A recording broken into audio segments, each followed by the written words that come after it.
நான் பாத்துட்டு இருக்கேன். இந்த வீட்ல நீ நினைக்கிறது நடக்குமா? டேய், அது இவன் எல்லாம் வச்சிட்டு இருக்கா?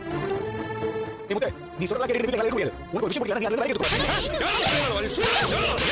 இன்றைக்கி நம்ம சிறகடிக்க ஆசையில் என்ன பார்க்க போகிறோன்னா, சுருதியோட அம்மா வந்து விஜயா அண்ணாமலை எல்லாருக்கிட்டே வந்து பேசுகிறாங்க.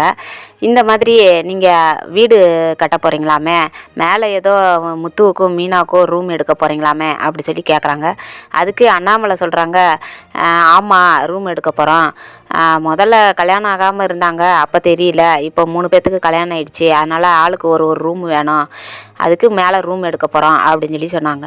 சொன்ன உடனேவா நம்ம ஸ்ருதியோட அம்மா வந்து, அப்படியா, ஸ்ருதி வந்து என்கிட்ட சொன்னா, அதனால தான் நான் கேட்குறேன் அப்படிங்க.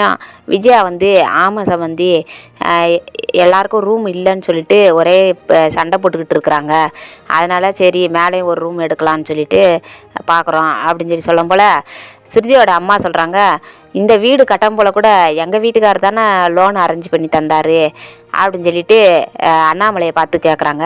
அதுக்கு மீனா வந்து, ஆண்டி லோன் அரேஞ்ச் பண்ணி தர்றோன்னா அவங்க உயர் அதிகாரி, அதனால் அரேஞ்ச் பண்ணி கொடுத்தாங்க. ஆனால் லோன் கட்டினது என்னமோ எங்கள் மாமா தானே கட்டினாரு அப்படி சொல்லிட்டு மீனா சொல்கிறாங்க. சொன்ன உடனே விஜயா கோவப்பட்டுட்டு, நீ வாயை மூடிட்டு நில்லு, அவங்க என்ன சொல்ல வர்றாங்களோ அதை கவனி, முதல்ல சும்மா ஊடால நின்று பேசிக்கிட்டு இருக்காத அப்படி சொல்லிடுறாங்க. சொன்ன உடனேவோ மீனா கம்முன்னு ஆகிடுறாங்க. உடனே ஸ்ருதியோட அம்மா சொல்கிறாங்க, நீங்கள் ரூம் எடுக்க போகிறதா கேள்விப்பட்டேன், ஸ்ருதி சொன்னால் இன்ஜினியர் வந்து பார்த்ததுக்கு 5 லட்ச ரூபா ஆகும்னு சொன்னாங்களாமே, அதனால் நான் செக் போட்டு எடுத்துகிட்டு வந்திருக்கேன், இந்தாங்க 5 லட்ச ரூபா அப்படி சொல்லிட்டு கையில் நீட்டுறாங்க. நீட்டிக்கிட்டு இருக்கோம் போலையவோ நம்ம முத்து வந்துடுறாரு. வந்தவுடனேவோ இவங்க இங்கே வந்திருக்குறாங்க, என்ன விஷயமா அப்படின்னு சொல்லியும் நடந்த விஷயத்தெல்லாம் சொல்கிறாங்க. சொல்லி முடித்த உடனேவோ, இல்லையே இதுக்கு எதுக்கு நீங்கள் எதுக்கு 5 லட்ச ரூபா தரணும், உங்களுக்கு தேவைன்னா நீங்கள் ஸ்ருதிக்கு தானே தரணும், அதாவது உங்கள் பொண்ணுக்கு தானே தரணும், நீங்கள் எதுக்கு எங்களுக்கு ரூம் எடுக்கிறதுக்கு, அது எங்கள் வீட்டை கட்டுறதுக்கு நீங்கள் ஏன் காசு தரணும், அப்போ நீங்களும் உங்கள் வீட்டுக்காரரும் இங்கே வர போகிறீங்களா அப்படி சொல்லி கேட்குறாங்க. கேட்ட உடனே விஜயா வந்துட்டு, டேய் வாயை மூடு, நீ வந்தேனாலே ஏதாவது பிரச்சனை பண்ணிக்கிட்டு இருப்ப அப்படின்னு சொல்கிறாங்க.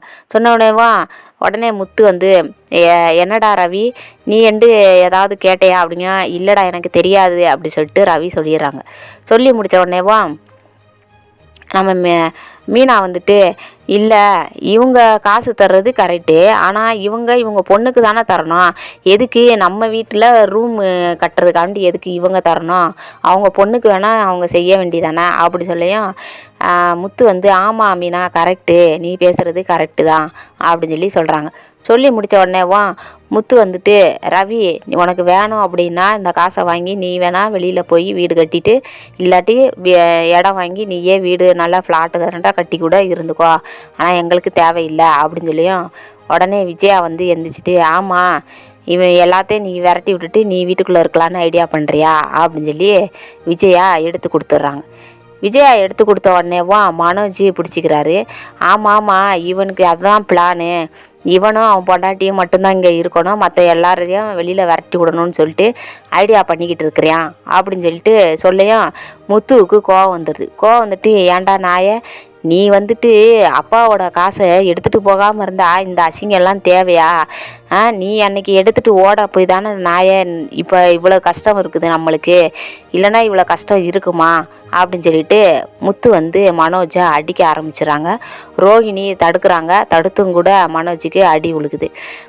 சரின்னு சொல்லிட்டு சண்டை போட்டு பிரச்சனை ஆனதுக்கப்புறம் ஸ்ருதியோட அம்மாவுக்கு கொஞ்சம் மனசு திருப்தி ஆகிடுது. திருப்தி ஆனதுக்கப்புறம் அவங்க ஸ்ருதியை பார்த்துட்டு சொல்கிறாங்க,